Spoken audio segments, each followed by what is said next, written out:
So, And what's the backstory on the name? Because I gotta come clean. Sauceda is brutal to spell. I'm like, I saw it on my counter today. I'm like, JB, what? Saucy say like I can't. So now you've helped me with the phonetic spelling. So now I've got it, but it ain't easy. And then you name your company Sauceda Industries. Yeah. Not only can no one pronounce it, but they can't spell it. What happened? This is from a marketing guy. Yep. No, so I actually, photographers don't build, like commercial photographers who are doing ad work. You don't name yourself like hot shot photography or something like that. Like you might do that if like you're shooting headshots or something like that. But really in the commercial world, the agency wants to know the person that they're hiring. It's very dog and pony in that way. And so when we started Texas Humor, I filed the LLC as Sauceda Industries as a joke because we weren't making anything. Like we were using a third-party company to print our T-shirts, and it was just sort of more than anything, it was kind of a nod to the blue-collar town that I grew up in. But like we didn't have a warehouse or anything like that, so I'm sitting on my couch like creating memes on a laptop. Yeah. But when we started the 3PL, again, like I didn't know what I was doing. This was my first business with like real employees, so I didn't go start a separate LLC. I just started doing this under an LLC I already had stood up. And then I actually debated at one point changing the name. There was a 3PL here in town that was going out of business that was going to kind of sell us their customer list for a kind of finder's fee. And they had a really great name, which was Fulfillery. And I loved that because a lot of the other 3PLs were like some kind of play or pun on the word ship. And I didn't want to do that. I hated that. So I liked Fulfillery. It had motion and had some kind of energy to it. But when I took that to Ross, who was our other business partner and my wife, they were like, we're going to walk away from all this like kind of brand equity that we have that's wrapped around you. Like the first couple of big clients we've gotten were because they knew you.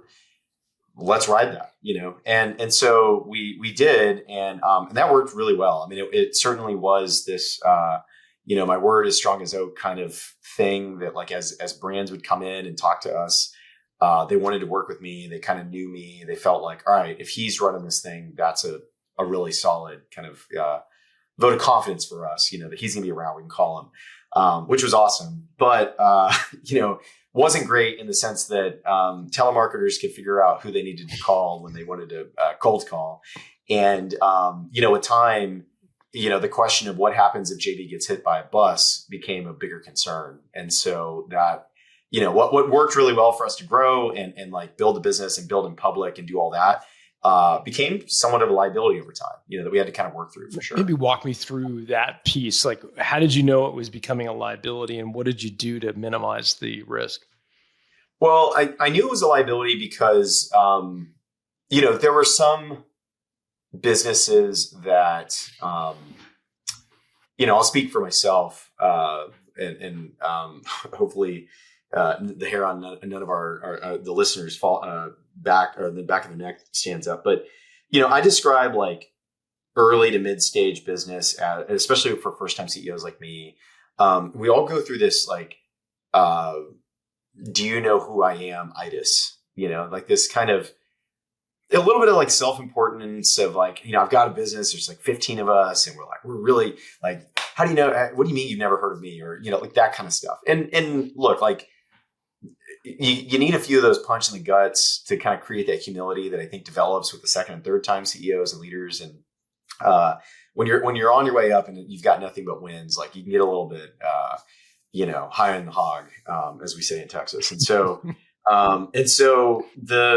the challenge with running a business with your name attached to it is that even when you're trying desperately to like really create leverage and like, delegate and elevate people in your business for your clients to go to them to like really create solutions to problems, they still want to call you. They still want to text you. They still want to like go directly to you. And that was a challenge. Not only because like, I at a certain point, I didn't want to hear it. Like it was hard for me to think about the business in the long term when I was being pulled into the day to day. But I'm also just not wired to be that problem solver that you want. Like I'm a creative guy. Like I'm over here doing the dog and pony show, building the culture that is creating the product that you want to work with.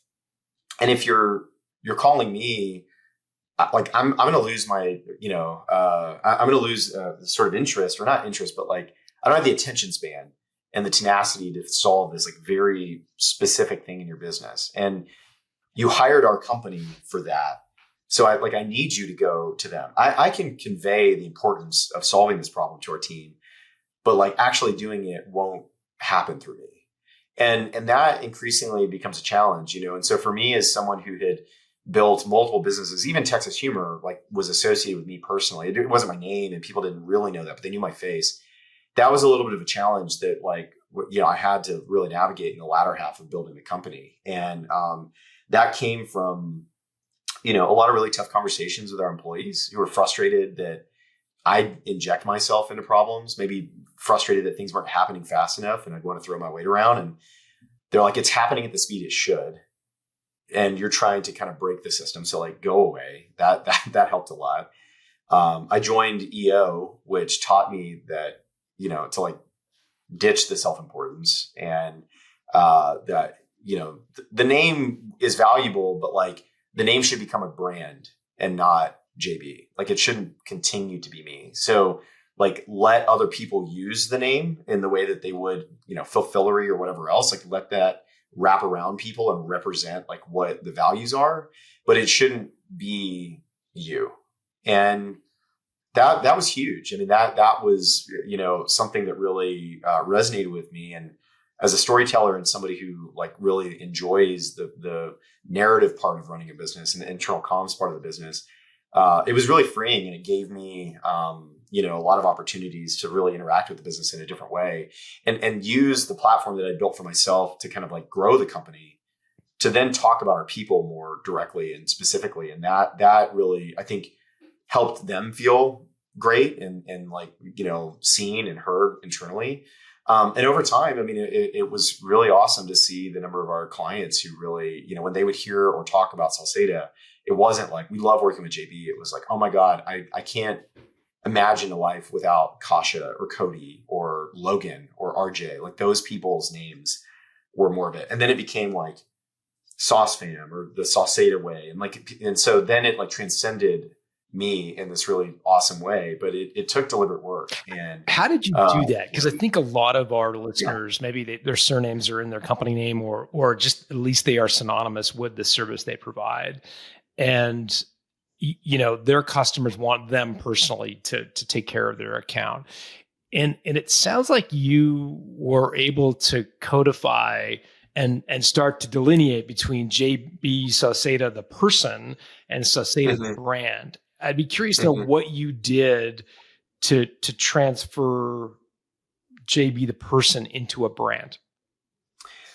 I think that, historically, I'm like a very ADD, run to the problem, run to the idea person, like 30 seconds before we were jumping on here, I had an idea for a LinkedIn post I was hammering out. So like, frameworks are my friend, and they really help give me structure to wrap the ideas around. And we were lucky around 2017 to stumble upon EOS. There are a million of these systems out there, but EOS, for, anyone listening, is a great framework. It's a lot like Scaling Up or Rockefeller Habits and the other kind of systems for running your company. But the gist of it, like EOS is kind of the less important detail. What's more important is that it taught us to really think about things like our core values, our mission statement, how we did performance management, how we communicated internally at the company, and all of that stuff collectively. And so for each of us, my wife on the people side, for me kind of operationally and from a marketing perspective, and for Ross, operationally, it gave us a way to kind of think about how to package the business, and I still have here, I'm literally sitting here. I'm not even running a company today, but like I have the EOS like kind of process, their little like, multi-step, this is how we work with you, and for them, it's like how EOS works with us. So for us, we sat down and thought about that. Like, what does it mean to be an employee at Sauceda Industries? Like, what does it mean to get hired here, to get retained, to be exited if it's not the right fit?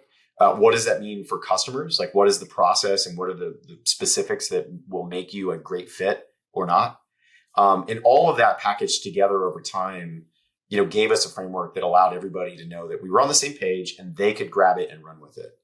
And so what took place was that as we shifted from this like top down cultural approach to one where our values were embedded into our performance management and into our job descriptions and into like Slack emojis. And, when somebody would do something above and beyond for a client, like it wasn't a good job. It was, oh my God, they were giving a shit, or they were exploring more. They were saying yes. And like that stuff, really subtle, right? It's a coat of paint over just like basic human behavior. That stuff became unique to us. And so it wasn't just what every company would say, which is like going above and beyond. It was saying yes and, which was a core value. And like these subtle little things had a coat of that like brand paint on them that everybody could take. And then everybody felt like they knew it when they saw it, right? It's like the old obscenity Supreme Court quote, I can't describe pornography, but I know it when I see it. I know it when I see it, right? And so that in a way is like when you've arrived, and a system like a framework really helps you get there. And so my suggestion to people is really pick a system. Don't keep trying to reinvent the wheel. A lot of these things are really basic, like performance management in particular. It doesn't really have to be more complicated than here are our core values, each one.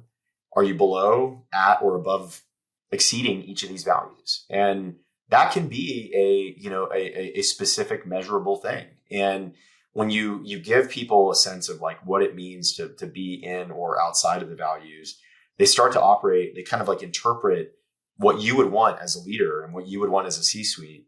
And they start to do these things on their own. And like, I would tell people all the time that my favorite experiences in running the company were in the latter half, when suddenly like the company and the people there would just like do stuff I had no idea was being worked on.